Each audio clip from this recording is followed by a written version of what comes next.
Do you know what the #1 killer is in developed countries throughout the world?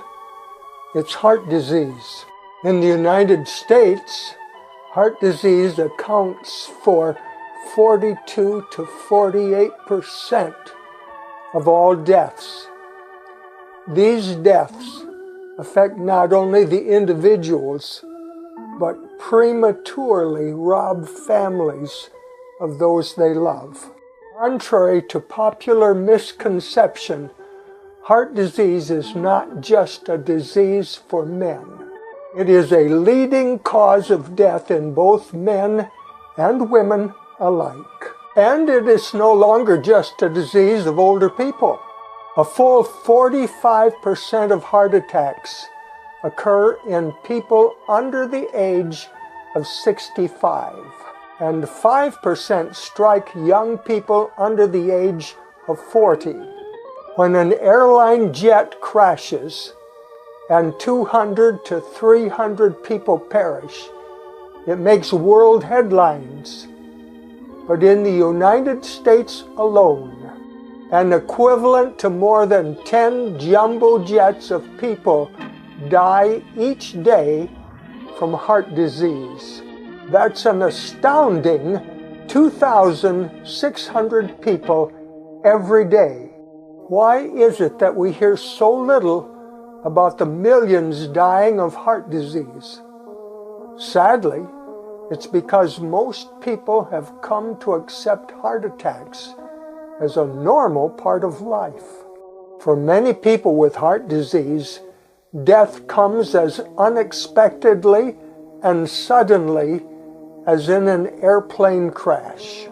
The World Health Organization has stated that worldwide, about 12 million people die every year of heart problems, but up to half of them could be saved if better prevention programs were in effect.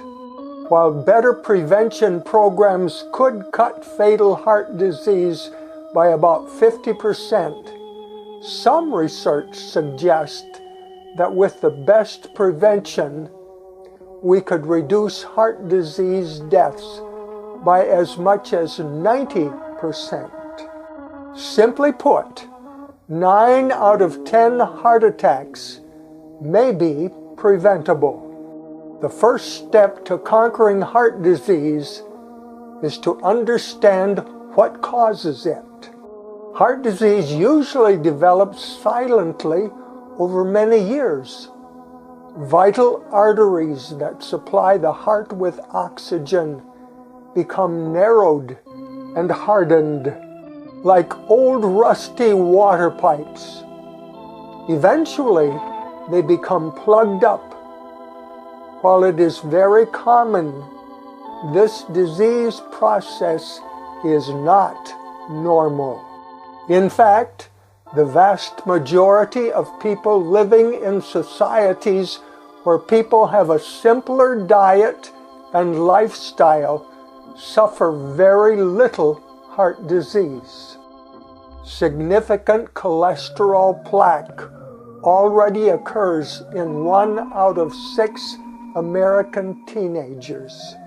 And by the age of 40, an incredible 70% have narrowed, hardened arteries. By this time, it is not unusual for arteries to be halfway plugged. Even at this stage, most people will feel normal and not have any symptoms. A person may feel great and yet be on the verge of a major heart attack.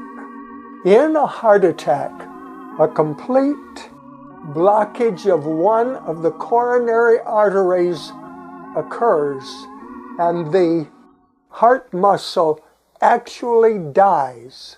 The main symptom is chest pain, frequently described as a heavy feeling of pressure in the chest. If a person survives, they are left with scar tissue in that area instead of muscle. 2 out of 3 times, this will result in a permanent disability. So, who is at risk for a heart attack?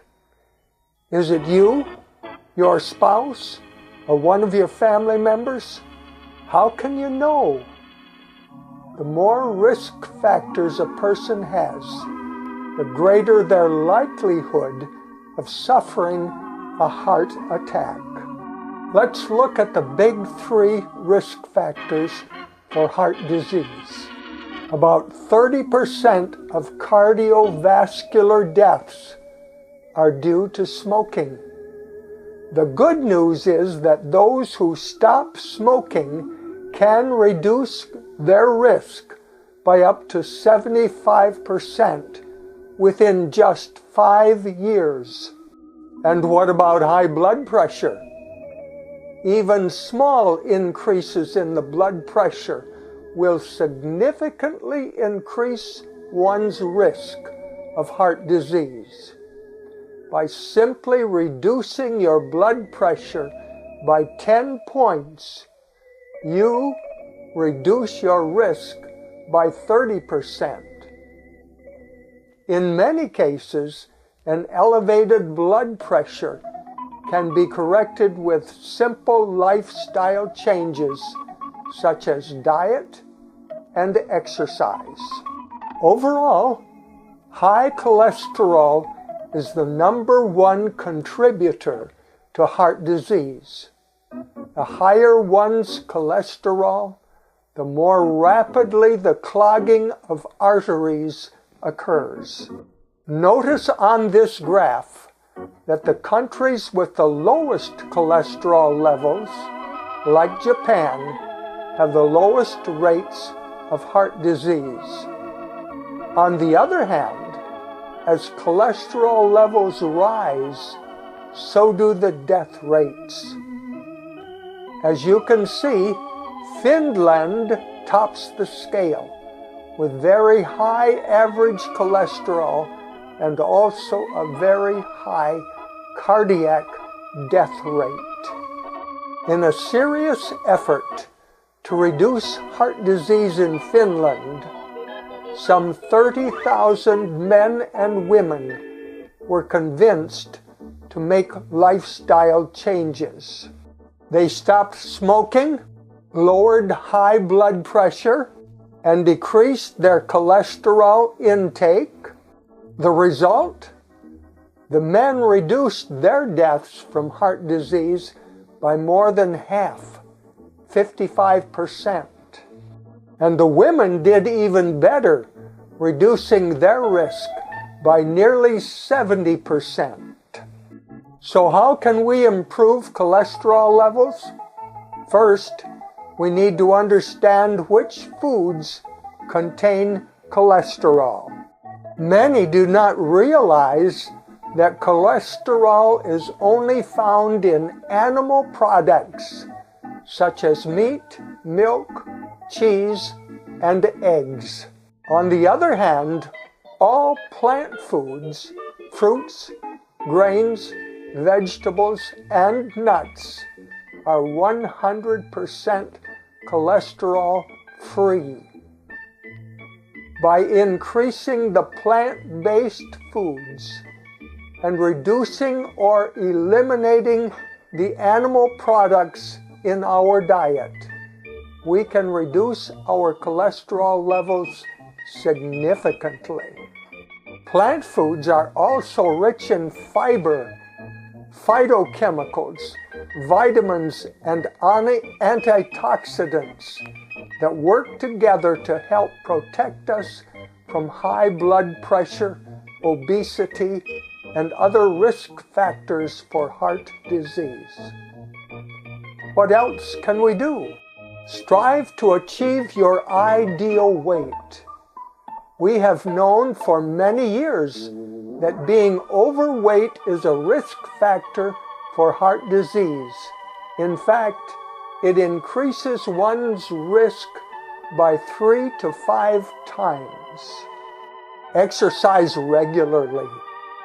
Reviewing 43 well-known studies on exercise, we find that they all agree those who are physically active have only half the risk of heart disease as compared to relatively inactive people.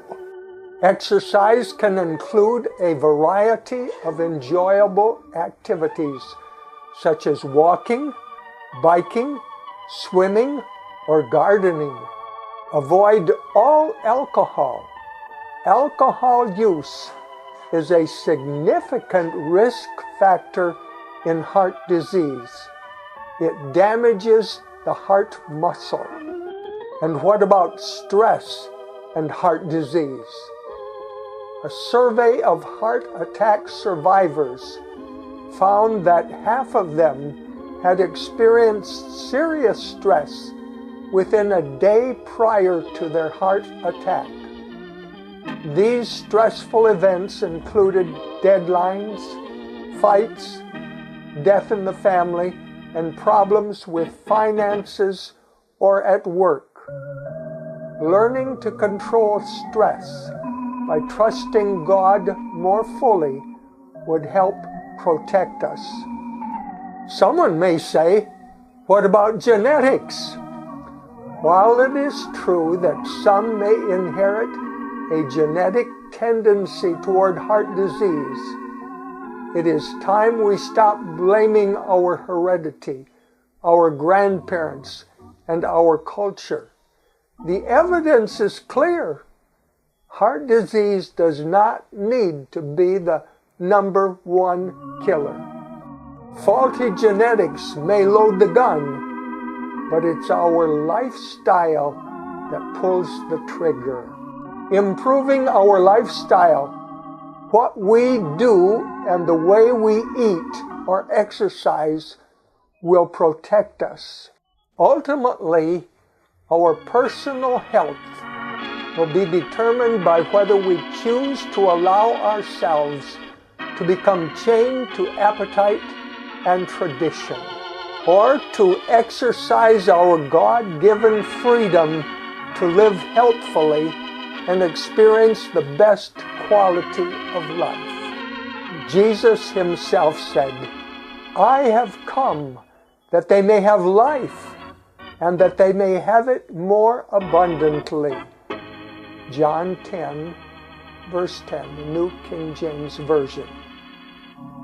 By simply practicing the best lifestyle, including a good diet and regular exercise, we too can have life more abundantly.